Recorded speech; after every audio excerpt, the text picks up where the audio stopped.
Thermo means होता है heat, dynamics मतलब फ्लो, हीट फ्लो की बात करते हैं। एक्चुअल में थर्मोडायनेमिक्स क्या है? It is a branch of science which deals with different form of energy, energy के अलग अलग फॉर्म के बारे में एंड देयर इंटर रिलेशनशिप, उनके क्वांटिटेटिव रिलेशनशिप के बारे में बात करते हैं अलग अलग एनर्जी के। इस चैप्टर में हम बात करेंगे सिस्टम्स की एंड सराउंडिंग्स की। सिस्टम क्या होता है? A system is defined as a quantity of matter और a region in space chosen for study, है ना। सिस्टम क्या होता है? कोई भी वो क्वांटिटी जिस पे आप स्टडी करने वाले हो, और उसके अलावा जो भी बचता है, उसके अलावा जो भी बचता है वो सराउंडिंग है। जैसे आप थर्मोडायनेमिक्स पढ़ रहे हो तो थर्मोडायनेमिक सिस्टम है, बाकी सारे चैप्टर आज सराउंडिंग बन गए हैं, ठीक है ना। इस वीडियो पे स्पेसिफिकली हिट करके आप लोग देख रहे हो तो ये सिस्टम है, बाकी जितनी वीडियोज नीचे दिखाई दे रही हैं पहले होंगी वो सब सराउंडिंग है। सिस्टम क्या होता है? जिसके बारे में हम पढ़ रहे हैं, बाकी सब सराउंडिंग होता है। और सिस्टम को सराउंडिंग से जो अलग करता है उसे बोलते हैं बाउंड्री। द मास और region other than system is called surrounding, है ना। और उसको सेपरेट करने के लिए रियल और इमेजिनरी सरफेस हो सकते हैं, उन्हें हम लोग बाउंड्री बोलते हैं। सिस्टम हमारे पास तीन तरह के हैं, open system, close system, isolated system. Open क्या होता है? It can exchange both matter and energy with surrounding, यानी कि इसका मास सेम नहीं रहता, चेंज इन मास जो रहता है वो जीरो नहीं आएगा। देखिए जीरो कब आएगा चेंज इन मास? अगर मास पे कोई फर्क ना पड़ रहा हो, बट क्योंकि मास मटेरियल आप चेंज कर सकते हो, आप एनर्जी हीट का एक्सचेंज कर सकते हो, तो वो कांस्टेंट नहीं आने वाला। उसके बाद है क्लोज सिस्टम। क्लोज सिस्टम में क्या होता है कि बंद है, तो मास मटेरियल का एक्सचेंज नहीं हो सकता, बट एनर्जी का एक्सचेंज हो सकता है। It can exchange only energy with surrounding. Isolated क्या होता है? Neither exchange energy nor matter with surrounding. Clear है? आगे मूव करते हैं बेटा। फंक्शन होते हैं, जैसे हम लोग बात करते हैं स्टेट फंक्शन की। A physical quantity whose value depends only on the initial and final state of the system। इस चैप्टर में बहुत सारे फंक्शंस की बात करोगे जिसकी आप एक्यूरेट वैल्यू नहीं निकाल सकते हो, उसके लिए सिर्फ आप क्या करोगे? इनिशियल स्टेट और फाइनल स्टेट की बात करोगे, है ना। डेल्टा से इसको रिप्रेजेंट किया जाता है, तो इन्हें बोला जाता है स्टेट फंक्शन। और जो वैल्यू होती है वो जीरो होती है रिवर्सिबल प्रोसेसेस के लिए, साइक्लिक प्रोसेसेस के लिए, स्पेसिफिकली साइक्लिक प्रोसेसेस के लिए, ठीक है। पाथ फंक्शन किसे कहते हैं? A property of system that depends on path by which the system achieved a particular state. Path function किसे कहते हैं? ऐसे फंक्शन जिनकी वैल्यू डिपेंड करती है उनके पाथ फॉलोड पे। और यहाँ पर दो ही है हमारे पास, हीट एंड वर्क। बाकी सब आपके पास क्या है? State function. स्टेट फंक्शन जिसमें इनिशियल स्टेट फाइनल स्टेट की बात करते हैं, और पाथ फंक्शन जिसमें जिसकी वैल्यू डिपेंड करती है ऑन पाथ फॉलोड। आगे मूव करते हैं। हमारे पास कुछ प्रॉपर्टीज है, एक्सटेंसिव प्रॉपर्टीज। एक्सटेंसिव प्रॉपर्टीज किसे कहते हैं? ऐसी प्रॉपर्टीज जो डिपेंड करती है मास पे, जो डिपेंड करती है अमाउंट पे, ठीक है। इंटेंसिव प्रॉपर्टी क्या होती है? जो डिपेंड करती है नेचर पे, डिपेंड नहीं करती मास पे। मैंने इसको आई एन से याद किया हुआ, आई एन मतलब इंडिपेंडेंट। और याद रखिए एक एक्सटेंसिव बाय एक्सटेंसिव प्रॉपर्टी जो होती है वो इंटेंसिव होती है। एक और बात, एक्सटेंसिव जो प्रॉपर्टीज होती हैं वो एडिटिव इन नेचर होती हैं। एडिटिव इन नेचर का मतलब क्या है? देखिए एक्सटेंसिव प्रॉपर्टी किस पे डिपेंड करती है? डिपेंड्स अपॉन क्वांटिटी, ठीक है। जैसे मास है 1 किलो, 2 किलो, 3 किलो, उन सबको जोड़ दोगे तो टोटल मास 6 किलो हो जाएगा, तो एडिटिव है। अब इंटेंसिव प्रॉपर्टी कौन सी होती है? जो डिपेंड नहीं करती मास पे, जो नेचर पे डिपेंड करती है। For example temperature, pressure, density, और कभी भी मोलर वर्ड लग जाए, कभी भी स्पेसिफिक वर्ड लग जाए, तो वो भी हमारे पास क्या होती है? इंटेंसिव प्रॉपर्टी हो जाती हैं। अब जैसे एक रूम का, एक जगह पर मतलब एक पानी का टेम्परेचर क्या है? 100 डिग्री सेल्सियस है, दूसरे पानी का टेम्परेचर 200 डिग्री सेल्सियस है, तीसरे पानी का टेम्परेचर 300 डिग्री सेल्सियस है। उन तीनों को अगर मैं मिक्स कर दूं तो क्या 600 डिग्री सेल्सियस टेम्परेचर हो जाएगा? ऐसा नहीं होगा, ठीक है। तो इसलिए हम बोलते हैं कि इंटेंसिव प्रॉपर्टी जो होती हैं वो एडिटिव इन नेचर नहीं होती हैं। आगे मूव करते हैं। हमारे पास कुछ थर्मोडायनेमिक प्रोसेसेस होती हैं, जैसे सबसे पहले आइसोथर्मल प्रोसेस। आइसोथर्मल प्रोसेस किसे कहते हैं? जिसमें टेम्परेचर रिमेन्स कांस्टेंट, है ना। आइसो मतलब सेम और थर्मल मतलब टेम्परेचर, चेंज इन टेम्परेचर जो होगा जीरो होगा। एडियाबैटिक प्रोसेस क्या होती है? जिसमें कोई हीट का फ्लो नहीं होता, क्यू जीरो होगा। आइसोकोरिक होती हैं जो कांस्टेंट वॉल्यूम पे होती हैं, जिसमें डेल्टा वी जो है जीरो हो जाएगा। और आइसोबारिक जो होती हैं जो सेम प्रेशर पे होती हैं, तो इसमें डेल्टा पी क्या हो जाएगा? जीरो हो जाएगा। इसके अलावा हमारे पास बेटा जी साइक्लिक प्रोसेस भी आती हैं। साइक्लिक प्रोसेस कौन सी होती हैं? Those process which undergoes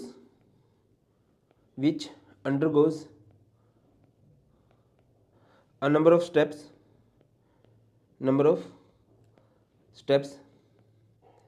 and return to its initial state, है ना, जहां पर सारी कंडीशन वही थी। मैं समझाता हूँ। जैसे कि एक प्रोसेस गई ए से बी, बी से सी, सी से डी और डी से दोबारा से ए पर आ गई, तो इस तरह की प्रोसेसेस को हम लोग क्या बोलते हैं, साइक्लिक प्रोसेस बोलते हैं। आगे मूव करते हैं रिवर्सिबल, इरिवर्सिबल। रिवर्सिबल प्रोसेस क्या होती है, लाइक हमारे पास एक कंटेनर है, ठीक है, इस पे ऊपर आपने एक पिस्टन लगा दिया, ठीक है, इधर कुछ वॉल्यूम है, कोई गैस है, आप इस पे थोड़ा सा बाहर एक रेत का दाना गिर देते, थोड़ा सा प्रेशर बढ़ा दिया, बट वो प्रेशर इतना ज़्यादा नहीं है, तो थोड़ी सी आगे जाएगी, फिर पीछे भी आ सकती है, फिर थोड़ा सा और रेत डाल दिया। तो इस तरह की प्रोसेसेस होती हैं रिवर्सिबल, जो बहुत धीरे धीरे धीरे धीरे धीरे धीरे होती रहती है।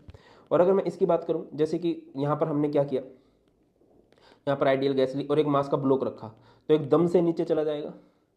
तो रिवर्सिबल प्रोसेस कौन सी होती है, take infinite time for completion, इसमें इनफाइनाइट स्टेप होते हैं, और इसमें क्या होता है, take finite time for completion, है ना। रिवर्सिबल की बात अगर मैं करता हूँ तो इसमें जो वर्क डन होता है वो मैक्सिमम होता है, और इसमें जो होता है मैक्सिमम नहीं होता है ना। इसकी डायरेक्शन आप कभी भी रिवर्स कर सकते हो, ये एक डायरेक्शन में होती हैं, इसके डायरेक्शन को आप रिवर्स नहीं कर सकते।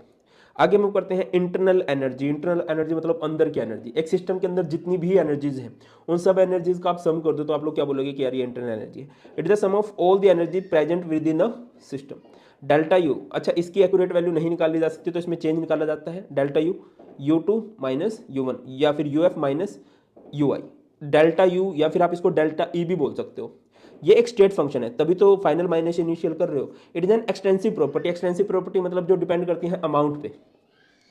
आगे मूव करते हैं हीट। हीट को आप लोग क्यू से रिप्रेजेंट करते हो, mode of energy transfer between system and surrounding because of difference in temperature between them. एक सिस्टम है, उसके साइडों में सराउंडिंग है, अब इनके बीच में क्या होगा, एनर्जी ट्रांसफर होगा, कब, जब दोनों का टेम्परेचर डिफरेंट हो, उसी को हम लोग क्या बोलते हैं, हीट बोलते हैं। वर्क क्या होता है, mode of energy transfer from or to the system to make some net change in state of system. Energy transfer होगी इस तरह से कि जो सिस्टम है उसकी कोई ना कोई स्टेट चेंज आप कर पाओ, है ना। ये होते हैं ना वर्क डन कब बोलते हैं, लाइक ये है, ये है। अब वर्क डन मैं कब बोलूंगा, अब मैं जब इसको थोड़ा बहुत इसकी स्टेट में कुछ चेंज आया है, ठीक है। या फिर इसका सबसे सिंपल फॉर्मूला वर्क का क्या होता है, फोर्स इनटू डिस्प्लेसमेंट। हीट क्या होता है, energy transfer between system and surrounding, कब, जब टेम्परेचर डिफरेंस होगा। वर्क क्या होता है, एनर्जी ट्रांसफर, कब, जब आप सिस्टम की कोई स्टेट चेंज कर सको, सिस्टम की स्टेट को आप चेंज कर पाओ किसी भी तरह से, तो आप बोलोगे कि यहाँ पर यार वर्क हुआ है। आगे मूव करते हैं फर्स्ट लॉ ऑफ थर्मोडायनेमिक्स। इसको आप फ्लोट बोलते हो, ये आप लोगों ने बहुत फेमस है, इसको law of conservation of energy भी बोला जाता है। Energy can neither be created nor be destroyed, only can be converted from one form to another form. ये पढ़ते आ रहे हो, है ना। या फिर दूसरे शब्दों में the total energy of universe remains constant. ये और अच्छी तरीके से आप लोग क्या लिख सकते हो, ये इंटरनल एनर्जी के बारे में बताता है। क्या बताता है, that delta U is equal to Q plus W. Change in internal energy जो होती है वो सम होती है हीट का एंड वर्क का, है ना। Q and W are not state function, अभी बताए थे तो पाथ फंक्शन होते हैं, but delta U is a state function. अच्छा, फॉर एडियाबेटिक प्रोसेस, आपको पता है एडियाबेटिक प्रोसेस जिसमें हीट फ्लो नहीं होता तो Q इज इक्वल टू 0 होता है, तो delta U is equal to क्या बन जाता है, W, और उस W को क्या बोलते हैं, एडियाबेटिक वर्क बोलते हैं। अच्छा, आप एक सिस्टम के बारे में बात करते हो, ठीक है, ये हमारे पास एक सिस्टम है। अगर कभी भी आपने सिस्टम को हीट दी, है ना, टू द सिस्टम हुआ, तो heat given to the system तो प्लस क्यू होगा, और heat given by the system तो वो जाएगा minus Q. Work done on system तो होता है प्लस डब्ल्यू, और वर्क डन बाय सिस्टम तो वो होता है माइनस डब्ल्यू। इससे रिलेटेड एक क्वेश्चन देख लेते हैं, और ये क्वेश्चन एनसीईआरटी का है। In a process 701 joule of heat is absorbed by system. System ने एब्जॉर्ब किया है तो आप प्लस लिखोगे, है ना। And 394 joule of work is done by system, और वर्क यहाँ पर सिस्टम ने डन किया है, तो W, जब भी सिस्टम कुछ करता है तो हम क्या लिखते हैं भाई, सिस्टम ने कुछ किया तो माइनस हो जाता है, minus 394 joule. What is the change in internal energy. अब आपको क्या निकालना है, डेल्टा यू निकालना है। और बेटा जी डेल्टा यू का फॉर्मूला क्या था, Q plus W. Q is 701 minus 394, तो यहाँ से कर देना यार, एक में से 4 गए 7 होते हैं, 0 में से 9 गए 0 होता है, और भाई 6 में से 3 गए, तो ये आ जाएगा 307 जूल। अच्छा, मैं मान के चल रहा हूँ मोस्टली क्वेश्चन एनसीईआरटी के हैं, क्योंकि मैं जिस बुक से उठाता हूँ उसमें मोस्टली क्वेश्चन एनसीईआरटी के हैं, ठीक है। और मैं कोशिश करूँगा लगभग जो भी टॉपिक है जितने करवा सकता हूँ मैं करवाऊँ, वरना एक डिटेल वीडियो भी आएगी, एक डिटेल वन शॉट भी आएगा अभी, बाकी इससे भी आपका काम चल जाएगा, है ना। 10-15 इंपॉर्टेंट एनसीईआरटी को क्वेश्चन करा दूंगा, वो आप अच्छे से कर लेना। चलो आगे मूव करते हैं, वर्क की बात करते हैं। वर्क अभी बताया है, mode of energy transfer from or to the system to make some net changes in the state of system, है ना, सिस्टम की स्टेट में कुछ चेंज करने के लिए। वर्क क्या होता है, फोर्स इनटू डिस्प्लेसमेंट, ये छोटी क्लासेस से आप डेफिनेशन पढ़ते आ रहे हो। अब इस चैप्टर में क्या बात नहीं है, आप जैसे प्रेशर वॉल्यूम वर्क की बात करते हो तो वर्क क्या होगा, minus P external, external pressure into delta we. और ये माइनस क्यों लगाते हैं, हम ये मान के चलते हैं कि हमेशा हमारा सिस्टम काम कर रहा है, और जब सिस्टम काम करता है तो नेगेटिव आएगा। और अगर कभी सिस्टम पर काम हो रहा है, जनरली ऐसा नहीं होता, बट अगर सिस्टम पर काम होगा तो plus P external delta we हो जाएगा ये। अच्छा, अगर हमारे पास कोई आइसोथर्मल इरिवर्सिबल चेंज है तो वहां पर आप वर्क डन कैसे निकाल लोगे, minus P external V final minus V initial. अब आइसोथर्म, ओके, नेक्स्ट है हमारे पास आइसोथर्मल रिवर्सिबल चेंज है। रिवर्सिबल में बहुत धीरे धीरे हो रहा होता है, तो वहां पर हम लोग की हेल्प ले लेते हैं। तो वर्क कैसे आएगा, minus 2.303 N R T log V final minus V initial, ठीक है। और अगर वी फाइनल वी इनिशियल को आप प्रेशर से चेंज करोगे तो ये आ जाएगा P I by P F. अब आप बोलोगे सर इसमें तो वी एफ ऊपर है तो पी एफ नीचे क्यों आया है, एक ना बॉयल्स इक्वेशन होती है ना, क्या होता है, पी वन या P I V I is equal to P F V F. अगर आप V F by V I को एक साइड करोगे तो ये क्या हो जाएगा, P I by P F, ठीक है ना। तो V F by V I, तो यहाँ पर P I by P F. अच्छा, ये जो है एनआरटी, एनआरटी को हम पीवी भी बोलते हैं। एक इक्वेशन होती है ideal gas equation, PV is equal to NRT. तो हम इस तरह से भी इसको रिलेट कर सकते हैं। ये सारे फॉर्मूलाज आप लोग एक बार देख लेना। चलिए एक क्वेश्चन कर लेते हैं, लगे आते इस टॉपिक से। 2 litre of an ideal gas, 2 litre यानी कि वॉल्यूम दे रखा है आपको, V1 कितना दे रखा है, 2 लीटर दे रखा है। आइडियल गैस है 10 atmospheric pressure, expand isothermally, isothermally का मतलब होता है चेंज इन टेम्परेचर 0, है ना, against a constant external pressure of 1 atmospheric. External pressure कितना है, एक्सटर्नल प्रेशर गिवन होगा तो जितना दिया होगा उतना मान लोगे, अगर नहीं दे रखा तो उसको 0 मान लोगे, है ना। To a volume of 10 litres, how much heat is absorbed and how much work is done by the gas. तो सबसे पहले तो आप लोग क्या निकालो, देखिए W अगर आप निकालो, W का फॉर्मूला क्या होता है, minus P external delta V, है ना। P माइनस क्यों लिख रहे हो सर, क्योंकि एक्सपेंड हो रहा है, एक्सपेंड मतलब work done by the system है ना। अगर कंप्रेशन होता तो वर्क डन ऑन सिस्टम होता। तो minus P external delta V, external pressure कितने 1। अब चेंज इन प्रेशर का वॉल्यूम क्या होगा, final volume minus initial volume, 10 minus 2 is 8, तो इसको क्या बोल दोगे, माइनस 8 लीटर एटीएम। अगर लीटर एटीएम को आप जूल में कन्वर्ट करना चाहोगे तो इसको मल्टीप्लाई कर दो किससे, 101.3 जूल से। तो ये कितना हो जाएगा भाई, माइनस 810.4 जूल। अभी यहाँ पर क्वेश्चन खत्म नहीं होता, आपको हीट एब्जॉर्ब भी निकालनी है।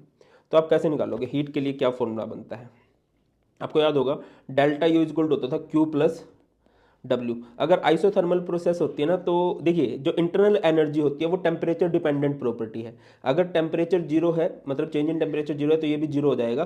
तो Q is equal to W हो जाएगा, देखिए तो ये हो जाएगा 0 is equal to Q plus W, है ना, या फिर Q is equal to minus W। तो जो भी W है आपका उसका माइनस कर दोगे, 810.4 जूल, ये आपका Q आ जाएगा। आगे बढ़ते हैं इंथैल्पी। इंथैल्पी को बोलते क्या है, इंथैल्पी का मतलब होता है total heat content of system eight constant pressure. Constant pressure पे एक सिस्टम के अंदर जितना भी हीट कंटेंट है, या फिर मैथमेटिकली अगर आप इसको बात करते हो, sum of internal energy and product of pressure volume. H को आप लोग, H is enthalpy, is U plus PV, है ना। इसका ये फॉर्मूला ज़्यादा फेमस है, delta H is equal to delta U plus P delta V. Sir P delta क्यों नहीं लिखा, कांस्टेंट प्रेशर है ना, तो पी को पी रखेंगे और ये डेल्टा वी। अच्छा, ये खास बात याद रखिए कि ये क्या है, एक एक्सटेंसिव प्रॉपर्टी है। Extensive property it means mass dependent है। और दूसरी बात है एक स्टेट फंक्शन है, इनिशियल और फाइनल देखा जाता है, इट मीन्स इसमें चेंज आ सकता है, ठीक है। अच्छा, डेल्टा एच को क्यू पी लिखा जा सकता है, heat at constant pressure. Delta U को क्यू भी लिखा जा सकता है, हीट एट कांस्टेंट वॉल्यूम। और delta N G R T, ये भी एक फॉर्मूला इसका बन सकता है। ज़्यादा फेमस फॉर्मूला ये है, delta H is equal to delta U plus P delta V. P delta V मतलब वो ideal gas equation, P V क्या होता था, एन आर टी, उसकी जगह पर आप लोग क्या लिख दोगे, delta H is equal to delta U plus delta N G R T. अभी डेल्टा एन जी का मतलब क्या होता है, चेंज इन गैसियस मोल्स, है ना। और गैसियस मोल्स कैसे निकलेंगे, number of moles of gaseous product minus number of moles of gaseous reactant. मैं आपको समझाता हूँ, जैसे कि एक रिएक्शन है 2NH3, अमोनिया का डिसोसिएशन कर रहे हो आप, तो ये डिसोसिएट हो जाएगा N2 प्लस 3H2। अब अगर मैं आपको बोलूँ यहाँ पर डेल्टा एन जी निकालिए, बेटा गैसियस मोल्स ही देखने हैं आपको, तो इसके कितने प्रोडक्ट माइनस रिएक्टेंट होगा, प्रोडक्ट 1 और इसके 3 मोल्स हैं 4 माइनस रिएक्टेंट के 2, ठीक है। तो इस तरह से ये हो जाएगा। उसके बाद डेल्टा एच अगर आपकी कभी पॉजिटिव आ जाए, इट मीन्स यहाँ पर हीट रिलीज हुई है, ठीक है, तो ये रिलीज नहीं हुई। डेल्टा एच अगर पॉजिटिव आ जाए, इट मीन्स ये एंडोथर्मिक प्रोसेस है, सिस्टम ने हीट को एब्जॉर्ब किया है। अगर डेल्टा एच कभी नेगेटिव आ जाए, इट मीन्स ये एक एक्सोथर्मिक प्रोसेस है, यहाँ पर हीट रिलीज हुई है। आगे आ जाते हैं relation between delta H and delta U. Delta H is equal to delta U plus delta N G R T, आपको पीछे से पता है। अगर डेल्टा एन जी जीरो हो जाए तो ये सारा सिस्टम जीरो हो जाएगा, उस time delta H is equal to delta U हो जाएगा। अगर डेल्टा एन जी की वैल्यू जीरो से बड़ी हो जाए तो उस टाइम ये पोर्शन जीत जाएगा, है ना, उस टाइम मतलब इसमें कुछ जुड़ेगा तब वो डेल्टा एच के इक्वल बनेगा, यानी कि डेल्टा एच बड़ा है। अगर समझ रहे हो मैं क्या बोल रहा हूँ, चलो नहीं समझ में कोई बात नहीं। डेल्टा एन जी अगर जीरो से छोटा हो जाए, इट मीन्स इसमें से कुछ निकालना पड़ेगा, तब डेल्टा एच इसके इक्वल जाएगा। इसमें से कुछ निकालेंगे, इट मीन्स ये पोर्शन बड़ा है, इसमें से कुछ निकाला तब वो डेल्टा एच के इक्वल हुआ, यानी कि इस टाइम डेल्टा यू ग्रेटर है डेल्टा एच से। और अगर कोई रिएक्शन है जिसके अंदर सिर्फ सॉलिड और लिक्विड हो, वहाँ पर बेटा जी जो मोल्स होते हैं वो क्या होती है भैया, गैसेस मोल्स होते ही नहीं है, तो डेल्टा एन जी क्या आएगा, जीरो आ जाएगा, और जीरो आ जाएगा तो delta H is equal to delta U हो जाएगा। अच्छा, एक होता है हीट कैपेसिटी। हीट कैपेसिटी किसे कहते हैं, amount of heat required to raise the temperature of system by 1 degree, है ना। एक सिस्टम के टेम्परेचर को आपको 1 डिग्री रेज करना है, उसके लिए आपको कितनी हीट की रिक्वायरमेंट पड़ती है, इसको हम सी से रिप्रेजेंट करते हैं, फॉर्मूला था क्यू बाय डेल्टा टी, ठीक है। Q is amount of heat supplied, delta T कितना टेम्परेचर में फर्क पड़ा है, C is heat capacity. Heat capacity at constant volume CV is D U by D T. Heat capacity at constant pressure is CP D H by D T, ये formula होता है। अच्छा, अगर आपसे कोई पूछे सीपी और सीवी में क्या रिलेशन है, सीपी माइनस सीवी जो होता है वो एनआर होता है, N is number of moles of gas, है ना, एनआर, इसको हम मेयर्स इक्वेशन बोलते हैं। और सीपी बाई सीवी ये पॉइजन इक्वेशन कहलाती है, ठीक है। अच्छा, एक वर्ड होता है molar heat capacity. Heat capacity तो समझ में आ गया होगा आपको कि एक सिस्टम का आपको टेम्परेचर 1 डिग्री रेज करना है, अब वो कितना होना चाहिए, वो 1 मोल होना चाहिए। Amount of heat required to raise the temperature of 1 mole of substance by 1 degree Celsius, है ना। और एक होता है स्पेसिफिक हीट कैपेसिटी। अब वर्ड पे आ जाओ, स्पेसिफिक मींस 1 ग्राम सब्सटेंस है, मोलर मींस 1 मोल सब्सटेंस है। स्पेसिफिक हीट कैपेसिटी किसे कहेंगे, amount of heat required to raise the temperature of 1 gram of substance by 1 degree Celsius. अच्छा, मोलर हीट कैपेसिटी को हम सीएम से रिप्रेजेंट करते हैं, फॉर्मूला क्या बनेगा, Q by N delta T. इसको सीएस से रिप्रेजेंट करेंगे, Q by M delta T. M का मतलब होता है मास और एन का मतलब होता है नंबर ऑफ मोल्स। चलो, इससे रिलेटेड एक एनसीईआरटी का क्वेश्चन वो देख लेते हैं। Calculate the number of kilo joule of heat necessary to raise the temperature of 60 gram of aluminium from 35 degree Celsius to 55 degree Celsius. Molar heat capacity of aluminium is 24 joule per mole पर kelvin. अब देखिए, कुछ चीज़ें आपको given है। पहली बात, आपको हीट कैपेसिटी गिवन है, और ये कौन सी हीट कैपेसिटी है, मोलर हीट कैपेसिटी है, इट मीन्स आपको सीएम गिवन है। कितना गिवन है, 24। इसके बाद डेल्टा टी, टेम्परेचर कितना चेंज करना है, 35 से 55 लेके जाना है, इट मीन्स 20 डिग्री सेल्सियस, ठीक है। अब अगली बात क्या है भाई, आप मोल्स निकाल लो, है ना, मोल्स निकाल लोगे। नंबर ऑफ मोल्स का फॉर्मूला क्या होता है, वॉशिंग मशीन, वॉशिंग मतलब गिवन मास, गिवन मास कितना है इसका 60 बाय मोलर मास 27, तो यहाँ से आ जाएगा 2.22। तो बेटा जी आपको पता है कि फॉर्मूला क्या होता है इसका, C M, molar heat capacity का फॉर्मूला था क्यू एन डेल्टा टी। आपको हीट निकालनी है तो क्यू का फॉर्मूला क्या हो जाएगा, C M into N delta T. Molar heat capacity कितनी है, 24। उसके बाद अच्छा, ये डिफरेंस है, डिफरेंस चाहे सेल्सियस में हो चाहे केल्विन में हो बेटा जी वो बराबर होता है, आप कैलकुलेट करके देख लेना, वो बराबर ही आएगा। अच्छा, नंबर ऑफ मोल्स कितने आए हैं, 2.22, और चेंज इन टेम्परेचर है 20, तो यहाँ से हीट आ जाएगी, कितनी आ जाएगी हीट, 106.5.6 जूल। उसको 1000 से डिवाइड करोगे तो आंसर आपका किलो जूल में आ जाने वाला है। उसके बाद बेटा जी ये आपका है गैसेज हैं, मोनोटोमिक, है ना, monatomic gas, diatomic gas, ट्राइएटोमिक gas, ठीक है, और ट्राई एटोमिक में भी लीनियर, नॉन लीनियर। यहाँ पर आपको सीवी की वैल्यू है, सीपी की वैल्यू है। सीपी सीवी क्या होता है, heat capacity at constant volume, heat capacity at constant pressure. और एक होता है गामा, सीपी बाय सीवी, इसको पॉइजन इक्वेशन भी बोलते हैं। तो ये वैल्यू एक बार देख लीजिए, आपको करनी आनी चाहिए। इसके बाद आपका हैज़ लॉ आता है, बड़ा ही इंपॉर्टेंट लॉ है, थर्मोकेमिस्ट्री का एक टॉपिक है, बोलोगे तो बहुत डिटेल में ही पढ़ लेंगे। Total amount of heat change in a chemical reaction is same whether the reaction takes place in single step और मोर देन वन स्टेप। क्या कहना चाह रहे हैं कि चाहे कोई रिएक्शन एक स्टेप में हो, चाहे वो एक से ज़्यादा स्टेप में हो, जो हीट चेंज होता है ना वो कांस्टेंट रहता है। मान के चलो कि एक भाई साहब हैं, वो मान लो दिल्ली से चले गए मुंबई, है ना, वो हर 100 किलोमीटर पे बस बदल रहे हैं, मान लो उनके 5,000 रुपये लगे, और एक बार वो डायरेक्ट दिल्ली से मुंबई की बस में बैठ गए या एरोप्लेन में बैठ गए, तो क्योंकि छोटे छोटे स्टॉप का एरोप्लेन नहीं होता, दैट्स व्हाई मैंने बस का एग्जांपल लिया था। तो वो कह रहे हैं कि चाहे वो एक बार में ही चले जाएं या फिर वो थोड़े थोड़े स्टॉप लेके जाए, तो जो हीट चेंज रहेगा वो कांस्टेंट ही रहने वाला है। ये बोला हैज़ लॉ ने। देखो यहाँ पर हमने ए से क्या बनाया, डी डायरेक्ट बना दिया, तो क्यू आ गया, हीट चेंज आ गया क्यू। फिर एक बार ए से बी बनाया, बी से सी बनाया, सी से डी बनाया, Q1 Q2 Q3, जो हीट चेंज है ना वो बराबर है, चाहे कोई रिएक्शन एक स्टेप में हो, चाहे कोई रिएक्शन एक से ज़्यादा स्टेप में हो। बेटा क्लियर है? चलिए आगे बढ़ते हैं और बात करते हैं स्पॉन्टेनियस प्रोसेस की। स्पॉन्टेनियस प्रोसेस किसे कहा जाता है? Those process which takes place by itself और बाय प्रॉपर इनिशिएशन। ऐसी स्टेप जो अपने आप हो सकती हैं, जैसे मैं कई बार एग्जांपल देता हूँ कि एक पहाड़ी के ऊपर से आप बॉल को नीचे थ्रो करोगे तो अपने आप नीचे आ जाएगी, है ना। ये बुक सामने खोली, नींद अपने आप आने लग जाती है। तो ये कौन सी प्रोसेस है? स्पॉन्टेनियस है, जो अपने आप हो जाती हैं। या फिर वाटर का जो फ्लो है from upper two down side जो है वो अपने आप आ जाता है, पानी जो है। या इसके अलावा जितनी भी हमारे नेचुरल प्रोसेस है वो अपने आप होती हैं। नॉन स्पॉन्टेनियस प्रोसेस कौन सी होती हैं? ऐसी प्रोसेस जो अपने आप नहीं हो सकती। एग्जांपल की बात करें, dissolution of sand in water, रेत पानी में नहीं घुलता, मिट्टी पानी में नहीं घुलती है, ठीक है। या फिर अगर ऐसे ही हम बात करें कि नीचे एक बॉल है और हम इसको ऊपर की तरफ भेजना चाह रहे हैं, तो अपने आप नहीं जाएगी एक बार स्टार्ट करके भी।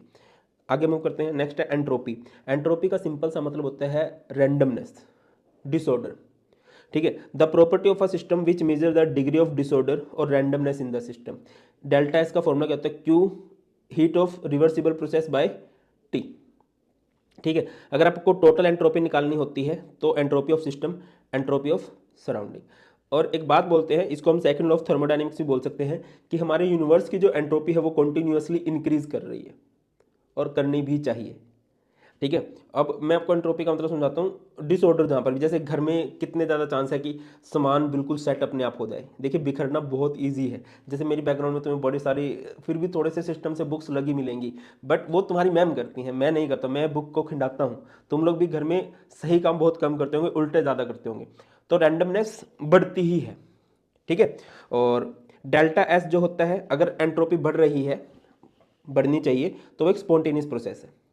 और अगर एंट्रोपी घट रही है, रैंडमनेस कम हो रही है, तो वो एक नॉन स्पॉन्टेनियस प्रोसेस है, ऐसा नहीं होता है। और डेल्टा एस अगर जीरो है, एंट्रोपी पे कोई फर्क नहीं पड़ रहा, मतलब प्रोसेस कहाँ पर चली गई है भैया, इक्विलिब्रियम की स्टेट उसने अटेन कर ली है। आगे मूव करते हैं, आपको कुछ एग्जांपल दिए गए हैं। A liquid crystallize into a solid, एक लिक्विड है और वो सॉलिड में क्रिस्टलाइज हो गया, तो यहाँ पर आपको बताना है कि एंट्रोपी इंक्रीज हुई है डिक्रीज हुई है। देखिए अगर फिजिकल स्टेट की बात करते हो तो सॉलिड से ज़्यादा रैंडमनेस होती है लिक्विड में, और लिक्विड से ज़्यादा रैंडमनेस होती है गैसेस में। तो इस तरह से रैंडमनेस बढ़ती है, ठीक है ना। तो अगर वो लिक्विड से सॉलिड बन रहा है, इट मीन्स रैंडमनेस कम होगी।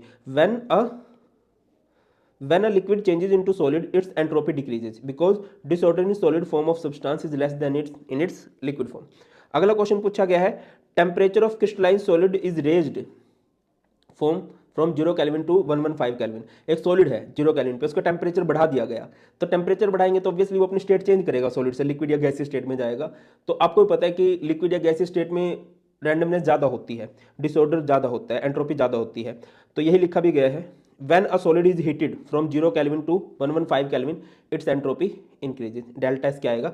पॉजिटिव आएगा। अब आपको रिएक्शन दे रखी है, 2NaHCO3 सॉलिड है, Na2CO3 CO2 H2O। देखिए जब जैसे जैसे पार्टिकल्स बढ़ते हैं तो वहाँ पर रैंडमनेस बढ़ती है, तो number of gases components becomes more, तो इसका मतलब क्या है? एंट्रोपी यहाँ पर इंक्रीज हो गई, रैंडमनेस इंक्रीज हो गई है।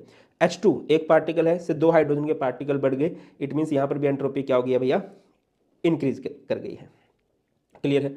आगे मूव करते हैं। Gibbs free energy, free energy है, फ्री एनर्जी मतलब जिससे हम यूजफुल वर्क कर सकते हैं उसी को हम लोग गिब्स फ्री एनर्जी बोलते हैं। The maximum amount of energy available to a system during a process that can be converted into useful work. वो एनर्जी जिसको हम यूजफुल वर्क में कन्वर्ट कर पाएंगे उसी को हम लोग क्या बोलते हैं? Gibbs free energy. G is equal to H minus TS होता है। अगेन ये भी एक स्टेट फंक्शन है, स्टेट फंक्शन है तो डेल्टा जी निकाला जाएगा, और डेल्टा जी कैसे निकाला जाएगा? Gibbs free energy of product minus गिव्स free energy of reactant. Delta G का दूसरा फॉर्मूला, जी को आप delta G, delta H, T delta S, इसको delta G is equal to delta H minus T delta S को आप लोग Gibbs Helmholtz equation भी बोलते हो। अगर कभी डेल्टा जी नेगेटिव है तो याद रखिए प्रोसेस स्पॉन्टेनियस होगा, डेल्टा जी पॉजिटिव है प्रोसेस नॉन स्पॉन्टेनियस होगा, और अगर डेल्टा जी जीरो हो गया इट मीन्स प्रोसेस आपका इक्विलिब्रियम में जा चुका है ना। इसके बाद हमारे पास आ जाता है स्टैंडर्ड गिब्स फ्री एनर्जी। क्या होता है? डेल्टा जी नोट, देखिए जी इज इक्वल टू क्या था? H minus T S. Delta G is equal to क्या था? Delta H minus T delta S. तो बस वही है भाई, ठीक है। बस यहाँ पर क्या हो जाएगा, स्टैंडर्ड में नोट लग जाता है, delta G naught is equal to delta H naught minus T delta S naught, ठीक है। और इसका मतलब होता है स्टैंडर्ड गिब्स फ्री एनर्जी, इसका मतलब होता है standard enthalpy, standard change in enthalpy, इसका होता है standard entropy, change in entropy. अच्छा, डेल्टा जी नोट को अगर शेल की फॉर्म में लेके जाएं, आप पढ़ोगे रेडॉक्स में पढ़ सकते हो या फिर क्लास 12 में पढ़ते हो, डेल्टा जी नोट का फॉर्म मतलब minus N F E naught cell. अगर आप इसको इक्विलिब्रियम कांस्टेंट के साथ रिलेट करोगे तो डेल्टा जी नोट का फॉर्मूला बनेगा माइनस आर टी एलन के। एलन का मतलब होता है नेचुरल लॉग और के का मतलब होता है इक्विलिब्रियम कांस्टेंट। इस एलन को अगर आप हटाओगे तो डेल्टा जी नोट का फॉर्मूला क्या बन जाएगा? माइनस 2.303 आर टी लॉग के। अब बात करते हैं थर्ड लॉ की। थर्ड लॉ क्या बोलता है? At absolute zero. Absolute zero का मतलब होता है जीरो केल्विन, है ना। Zero kelvin the entropy of a perfectly crystalline substance is taken as zero. देखिए जीरो केल्विन बहुत कम टेम्परेचर है। जीरो केल्विन का मतलब क्या होता है? Minus 273 degree Celsius. मतलब उस टाइम कोई भी सब्सटेंस बिल्कुल जुड़ा ही रहेगा, उसके अंदर रैंडमनेस होगी नहीं। यही थर्ड लॉ बोलता है। देखिए तीन लॉ है। पहले लॉ ने क्या बोला था? Energy can neither be created nor be destroyed, only can be converted from one form to another form. Delta U किया था हम लोगों ने, डेल्टा यू क्या होता था? Q plus W. Second law क्या बोल रहा था? कि entropy of the universe is continuously increasing, है ना। चेंज इन एंट्रोपी जब आप निकालते हो सिस्टम की सराउंडिंग की, वो बढ़ रही है ना। फैमिलीज की बात करो, फैमिलीज फैल रही हैं, फैमिलीज आजकल जुड़ी हुई फैमिली बहुत कम होती हैं, अगर आपके घर में है तो बहुत अच्छी बात है। और थर्ड लॉ क्या बोलता है? एब्सोल्यूट जीरो पर परफेक्टली क्रिस्टलाइन सॉलिड की एंट्रोपी जो है बेटा वो जीरो होगी। आगे इससे रिलेटेड कुछ क्वेश्चंस लगा लेते हैं। Calculate delta G note for the conversion of O2 to O3, है ना, ये कुछ है। At 298 Kelvin, if Kp for this conversion is 2.47 into 10 की power minus 29। Delta G naught का फॉर्मूला क्या होता है? माइनस 2.303 आर टी लॉग के, है ना। आर इज गैस कांस्टेंट जिसकी वैल्यू होती है 8.314। टी टेम्परेचर, टेम्परेचर कितना है? 298 केल्विन। और के पी कितना दे रखा है? 2.47 इंटू 10 की पावर माइनस 29। ठीक है, बस क्या करना था यार, इसको आगे ले आओ, है ना। 10 की पावर माइनस 29 आगे आ जाएगा। इसको लॉग को सोल्व करना है और जूल पर मोल में आंसर आएगा, उसको 1000 से डिवाइड कर देंगे तो किलो जूल पर मोल में आंसर आ जाएगा। अगला क्वेश्चन है the equilibrium constant for a reaction is 10, what will be the value of delta G naught. R आपको दे रखा है, टेम्परेचर आपको दे रखा है। डेल्टा जी नोट का फॉर्मूला क्या होता है? माइनस 2.303 आर टी लॉग के मतलब इक्विलिब्रियम कांस्टेंट ही है। इक्विलिब्रियम कांस्टेंट की वैल्यू इसने 10 दे रखी है, टेम्परेचर 300 है, आर गैस कांस्टेंट 8.314 है और ये है 2.303। लॉग 10 की वैल्यू 1 होती है, ठीक है। तो डेल्टा जी नोट कितना हो जाएगा? Minus 5744.1 joule. और अगर मैं आपको बोलूँ इसको किलो जूल में कन्वर्ट कर दो तो आप इसको 1000 से डिवाइड कर दोगे भाया। लास्ट बात करते हैं effect of temperature on spontaneity. ये इंपॉर्टेंट है, थोड़ा ध्यान से पढ़ लेना। देखो यार, स्पॉन्टेनिटी के लिए हमारे पास स्टैंडर्ड गिव्स फ्री एनर्जी होती है delta G naught is equal to delta H naught minus T delta H naught, ठीक है। ये इधर कर दो, ये जो नोट है। स्पॉन्टेनियस कौन सी होती हैं? ऐसी प्रोसेस जो अपने आप हो जाती हैं, और अपने आप होने के लिए दो तीन बातें जरूरी होती हैं, है ना। कोई भी सिस्टम अपनी एनर्जी को मिनिमाइज करना चाहता है, और जब वो अपनी एनर्जी को मिनिमाइज करना चाहेगा इट मीन्स वो एनर्जी को रिलीज करना चाहेगा, ठीक है ना। यानी कि जो एक्सोथर्मिक प्रोसेस होती हैं वो हमारे पास स्पॉन्टेनियस होती हैं। इसके अलावा दूसरी चीज़ क्या करना चाहेगा कोई भी सिस्टम? एंट्रोपी ज़्यादा चाहिए, है ना, मैक्सिमम रैंडमनेस चाहिए, फैलाना चीज़ों को पसंद है। तो अगर कहीं पर एंट्रोपी बढ़ती है तो हमारी रिएक्शन स्पॉन्टेनियस है। देखिए मैंने लिखा है डेल्टा एच जो होगा, अगर हमारे पास वो पॉजिटिव हो जाए तो स्पॉन्टेनियस है, डेल्टा जी नेगेटिव हो जाए तो स्पॉन्टेनियस है, डेल्टा एच अगर नेगेटिव हो जाए तो स्पॉन्टेनियस है। एक जगह पर मैंने सारी कंडीशन लिखी हुई है, नेगेटिव पॉजिटिव नेगेटिव। टेम्परेचर चाहे कुछ भी रिएक्शन जो है हमारे पास इस केस में स्पॉन्टेनियस होगी। इसका उल्टा केस बना दो कि डेल्टा एच पॉजिटिव हो जाए, रिएक्शन एंडोथर्मिक हो जाए, एंट्रोपी भी घटने लग जाए तो डेल्टा जी पॉजिटिव हो जाएगा, है ना, तो फिर कोई भी टेम्परेचर आ जाए तो रिएक्शन हमारे पास नॉन स्पॉन्टेनियस होगी। स्पॉन्टेनियस होने के लिए सबसे जरूरी चीज़ क्या है कि आपका डेल्टा जी जो है वो नेगेटिव ही रहना चाहिए। जहाँ कहीं पर भी आपका डेल्टा जी नेगेटिव है वो रिएक्शन आपकी स्पॉन्टेनियस है। बाकी कंडीशन अगर थोड़ी बहुत इधर उधर हो जाए तो चल जाएगा। मैं आपको एग्जाम्पल देके समझाता हूँ। जैसे कि यहाँ पर डेल्टा एच नेगेटिव है, डेल्टा एच नेगेटिव होना चाहिए, डेल्टा एस पॉजिटिव होना चाहिए बट वो नेगेटिव है। तो फिर अब क्या करें कि सो दैट कि डेल्टा जी हमारा नेगेटिव बने, आप टेम्परेचर कम कर दो। टेम्परेचर कम रखोगे, लो टेम्परेचर रहेगा तो रिएक्शन स्पॉन्टेनियस हो जाएगी। अब अगर अगर हमारा डेल्टा एच पॉजिटिव हो जाए, है ना, डेल्टा एच अगर पॉजिटिव आ गया तो टेम्परेचर को बढ़ा दो। अगर आप टेम्परेचर को बढ़ा दोगे तो डेल्टा जी, मतलब आपका पर्पज क्या है, आपका पर्पज सिंपल सा ये है कि आपको डेल्टा जी नेगेटिव करना है कुछ भी करके। ठीक है, देखो अगर ये कंडीशन है परफेक्ट कंडीशन है। इसके अलावा अगर एक आध कंडीशन इधर उधर हो गई तो टेम्परेचर को इस तरह से चेंज करो कि डेल्टा जी आपका नेगेटिव आए। अब अगर कभी भी डेल्टा जी नेगेटिव आएगा तो रिएक्शन आपकी स्पॉन्टेनियस आएगी, और अगर डेल्टा जी पॉजिटिव आ गया जैसे कि आया है इन तीनों केसेस में, तो ये तीनों ही रिएक्शन हमारे पास नॉन स्पॉन्टेनियस है।